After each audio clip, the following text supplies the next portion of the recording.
నమస్తే welcome to 1TV news special story నేను నవ్య అమరావతి పునర్నిర్మాణ పనుల ప్రారంభోత్సవానికి సన్నాహాలు జరుగుతున్నాయి. రాజధానిలో 1,00,000 కోట్లతో పనులు ప్రారంభం కానున్నాయి. ఈసారి నవనగరాల పనుల ప్రారంభోత్సవ సభగా ఈ కార్యక్రమాన్ని నిర్వహించాలని కూటమి ప్రభుత్వం నిర్ణయించింది. ఈ వేడుక ద్వారా దేశం మొత్తం అమరావతి వైపు చూసేలా ప్రభుత్వం సన్నాహాలు చేస్తోంది. 2015లో ప్రధాని మోదీ చేతుల మీదుగా అమరావతికి చంద్రబాబు పునాది వేశారు. అనంతరం వైసీపీ 5 ఏళ్ల అమరావతి అరణ్య రోదన తరువాత మరోసారి రాజధానికి పట్టాభిషేకం జరగనుంది. సుమారు 10 ఏళ్ల తర్వాత జరిగే ఈ కార్యక్రమంతో అమరావతి ఒక్కటే ఏపీకి స్థిరమైన రాజధానిగా గుర్తింపు పొందనుంది. అంతర్జాతీయ ప్రమాణాలు మరిన్ని హంగులతో అమరావతి ఆవిష్కృతానికి సిద్ధమవుతోంది. ఈసారి అమరావతికి చట్టబద్ధత కల్పించడానికి కూటమి ప్రభుత్వం ప్రయత్నిస్తోంది.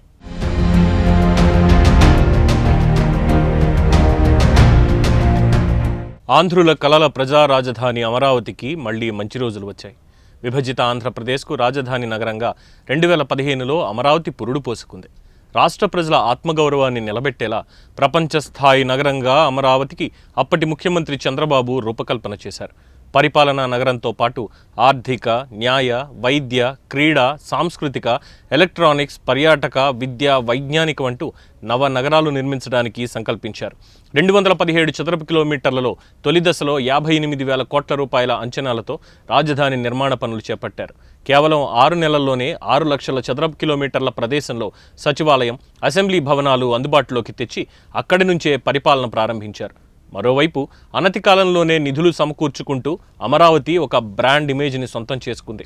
కానీ 2019 అసెంబ్లీ ఎన్నికల్లో ఏపీలో వైసీపీ అధికారంలోకి రావడంతో అమరావతి నగరాన్ని పక్కన పెట్టి దాని స్థానంలో గత ముఖ్యమంత్రి జగన్ 3 రాజధానుల కాన్సెప్ట్ను తెరపైకి తెచ్చారు. 3 రాజధానుల పేరుతో 3 ముక్కలాట ఆడారు.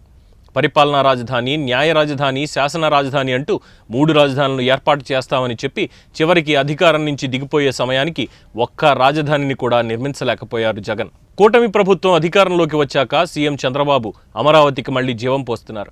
జగన్ హయాంలో నిలిచిపోయిన రాజధాని పనులను అట్టహాసంగా ప్రారంభించేందుకు ప్రధానిని ఆహ్వానించారు. కూటమి ప్రభుత్వం ఏర్పడి 9 నెలలు పూర్తవడంతో పాలనను వేగవంతం చేయాలని చంద్రబాబు భావిస్తున్నారు. ప్రతిసారి కొత్త ప్రతిపాదనలతో అటు అమరావతి గురించి బాబు ఢిల్లీలో ప్రధానికి వివరిస్తూ వస్తున్నారు. పలుమార్లు ప్రధానితో భేటీ అయ్యి అమరావతిపై కీలక చర్చలు జరిపారు. అటు కేంద్రం సైతం అమరావతికి ఆర్థికంగా తోడ్పాటు అందిస్తోంది. ఇప్పటికే ప్రపంచ బ్యాంకు నుంచి 13,000 కోట్ల రూపాయల రుణం మంజూరు కావడంతో పాటు కేంద్రం మరో 1,500 కోట్లు గ్రాంట్గా ఆమోదించింది. అమరావతిలో పనులు తిరిగి ప్రారంభానికి ఇప్పటికే నిర్ణయం తీసుకోవడంతో ప్రధానిని తీసుకొచ్చి రాజధానిని మరింత వేగంగా నిర్మించేందుకు చంద్రబాబు సన్నాహాలు చేస్తున్నారు. అమరావతికి 2015 అక్టోబర్ 21న తొలిసారి ప్రధాని మోడీ శంకుస్థాపన చేశారు. ఆ సమయంలో కొన్ని నిర్మాణాలు పూర్తవగా మరికొన్ని 50% పూర్తయ్యాయి.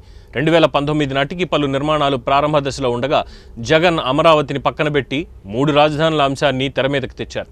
దీంతో గత 5 ఏళ్లుగా అమరావతి పనులు నిలిచిపోయాయి. గత తెలుగుదేశం ప్రభుత్వంలో సగం పూర్తయిన భవనాలు జగన్ ప్రభుత్వ 5 ఏళ్ల కాలంలో ఎండకు ఎండి వానకు తడిచి అర్ధాంతరంగా నిలిచిపోగా చంద్రబాబు కట్టిన నిర్మాణాలను తానెందుకు వినియోగించాలనే భావనతో జగన్ 90% పూర్తయిన వాటిని కూడా విస్మరించారు.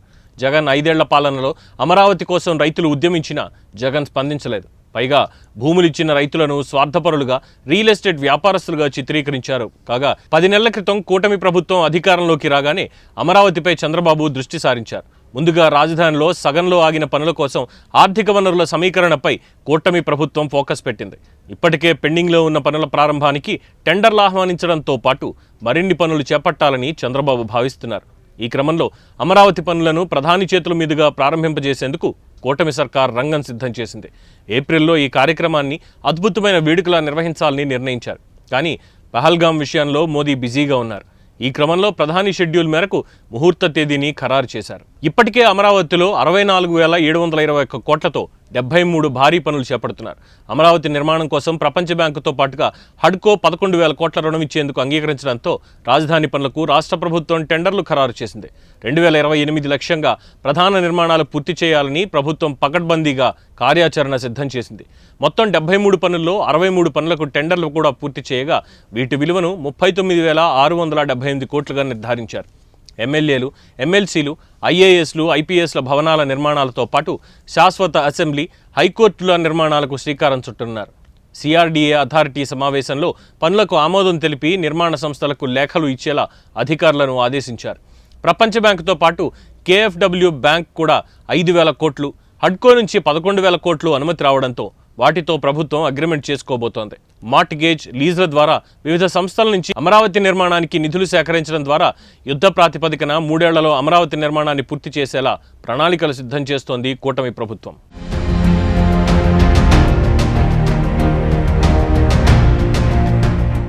రాజధాని పునఃప్రారంభ వేడుకకు కుటుంబ సభ్యులతో కలిసి రావాలంటూ భూములిచ్చిన అమరావతి రైతులకు ముఖ్యమంత్రి చంద్రబాబు ఆత్మీయ ఆహ్వానం పలికారు. ఉండవల్లిలోని తన నివాసంలో అమరావతి అన్నదాతలతో సీఎం ప్రత్యేకంగా సమావేశమయ్యారు.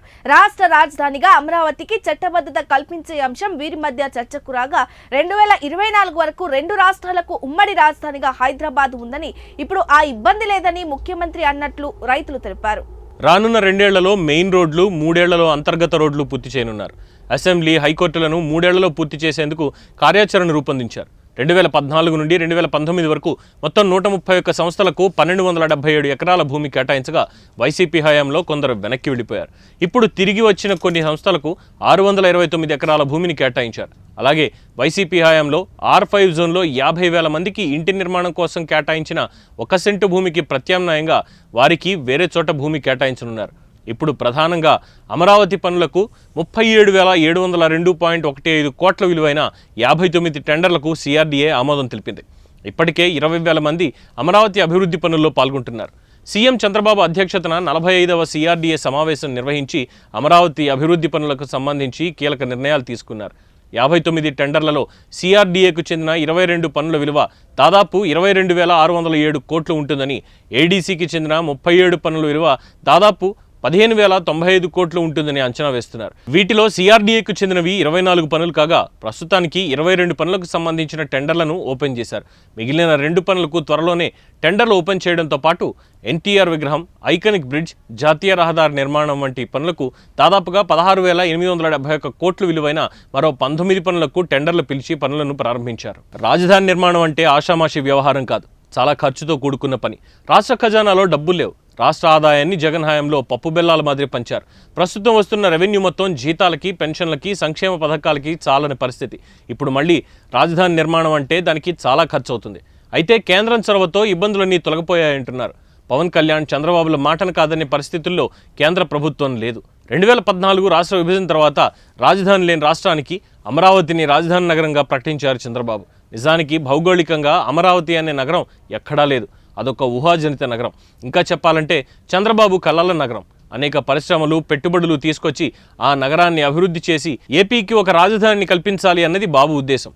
రాజధానిని మళ్లీ చంద్రబాబు, పవన్ కళ్యాణ్లు మాత్రమే నిర్మించగలరనే నమ్మకంతో ఉన్నారు ప్రజలు. అటు పవన్ కళ్యాణ్ సైతం అమరావతికి మొదటి నుంచి సపోర్ట్ చేస్తున్నారు. టీడీపీతో పొత్తు పెట్టుకోకముందే పవన్ కళ్యాణ్ అమరావతికి మద్దతు ప్రకటించి రైతులకు భరోసా కల్పించారు. ఒక్క వైసీపీ తప్ప మిగతా అందరూ అమరావతి రాజధాని పట్ల సుముఖంగానే ఉంటూ వస్తున్నారు. ఇప్పుడు కేంద్రంలో తెలుగుదేశం, జనసేన ఎంపీలు కీలకంగా ఉన్నారు. కేంద్రంలో NDA సర్కార్ మనగలుగుతోందంటే అందుకు కారణం ఏపీ ఎంపీలే. ఇప్పటికే ప్రధాని హాజరు కానున్న నవనగరాల పనుల ప్రారంభోత్సవ సభ కోసం వెలగపూడిలోని సచివాలయం వెనుక జాతీయ రహదారి పక్కన 250 ఎకరాల స్థలాన్ని ఎంపిక చేశారు. ప్రధానితో పాటు ఇతర ప్రముఖులు హాజరవనుండడంతో అన్నింటికీ అనువుగా ఉండేలా ఈ ప్రాంతాన్ని నిర్ణయించారు.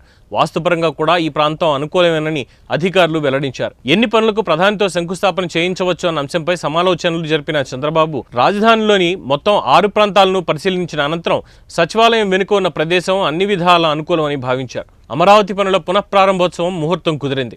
ఉద్దండరాయనపాలెం వద్ద నిర్మించిన హెలీప్యాడ్లు, సచివాలయం ఎదుట ఉన్న హెలీప్యాడ్లను సభకు వచ్చే ప్రముఖుల రవాణా కోసం వినియోగించాలని నిర్ణయించారు. మొత్తంగా గత 5 ఏళ్లుగా జీవం కోల్పోయిన అమరావతి నగరానికి మరోసారి ప్రధాని చేతుల మీదుగా ప్రాణప్రతిష్ఠ జరగనుంది. విధ్వంసం నుంచి వికాసం దిశగా అమరావతి అడుగులు వేస్తున్న వేళ రాజధానిలో కొత్త కళ కనిపిస్తోంది. మే 2వ తేదీన జరిగే శంకుస్థాపన మహోత్సవానికి యంత్రాంగం విస్తృత ఏర్పాట్లు చేస్తోంది. రాజధానిలో పనులు తిరిగి మొదలు కానున్న శుభవేళ ఇక్కడ ప్రజలు ఆసక్తిగా ఎదురు చూస్తున్నారు. అమరావతికి భూములు ఇచ్చిన రైతులను కార్యక్రమంలో భాగస్వాములు చేయనున్నారు. సభా ప్రాంగణంలో అన్నదాతల కోసం ప్రత్యేక గ్యాలరీలు ఏర్పాటు చేస్తున్నారు. జగన్ జమానాలో ఇక్కడి ప్రజలు కనీస అవసరాలైన రహదారులు బాగు చేయకుండా తీవ్ర నిర్లక్ష్యం చేశారు. ఇప్పుడు రహదారుల మరమ్మతులు చేస్తున్నారు. అలాగే రాజధానిలో నిర్మాణ పనులకి ఆటంకం లేకుండా సామాగ్రి తరలించేందుకు రోడ్లు బాగు చేస్తున్నారు. వైఎస్ఆర్సీపీ పాలనలో అమరావతి నిర్మాణ పనులు ఆపేసి విధ్వంసం చేశారని, కానీ కూటమి ప్రభుత్వ హయాంలో నిర్దేశిత గడువులోగా నిర్మాణాలు పూర్తవుతాయని ప్రజలు ఆశాభావం వ్యక్తం చేస్తున్నారు. గత ప్రభుత్వంలో పట్టించుకోకపోవడంతో రహదారుల వెంట కంప చెట్లు పెరిగిపోయాయి, కాలువలు అధ్వాన్నంగా తయారయ్యాయి. ఇప్పుడు కాలువల్లో నీరు సజావుగా వెళ్లేలా అడ్డంకులు తొలగిస్తున్నారు. ప్రధాని మోడీ సభకి వెళ్లే రహదారులకు మరమ్మతులు చేస్తున్నారు. రాజధాని ప్రాంతంలో పనులు జోరందుకొన్నాయి. రాజధాని పరిధిలో రహదారులతో పాటు వివిధ రకాల నిర్మాణాలకు సర్వే పనులు జరుగుతున్నాయి. దీంతో గ్రామాల్లో సర్వే సిబ్బంది హడావిడి కనిపిస్తోంది. రైతులు సంతోషం వ్యక్తం చేస్తున్నారు. ఇప్పటికే పలు రహదారుల నిర్మాణాలు పూర్తయ్యాయని ప్రజలు తెలుపుతున్నారు. రాజధాని అభివృద్ధితో తమ జీవితాలు మారతాయని ఆశాభావం వ్యక్తం చేస్తున్నారు. రాజధాని నిర్మాణం కోసం పవన్ కళ్యాణ్, చంద్రబాబు మరి ఏ మేరకు కేంద్రంపై ఒత్తిడి తెచ్చి మున్ముందు ఇంకా ఏ స్థాయిలో నిధులను రాబట్టగలుగుతారో చూడాలి. మరి ఇది వాళ్ళ స్పెషల్ స్టోరీ. మరిన్ని అప్డేట్స్ కోసం చూస్తూనే ఉండండి 1 టీవీ న్యూస్. ప్రతి క్షణం ప్రజల పక్షం.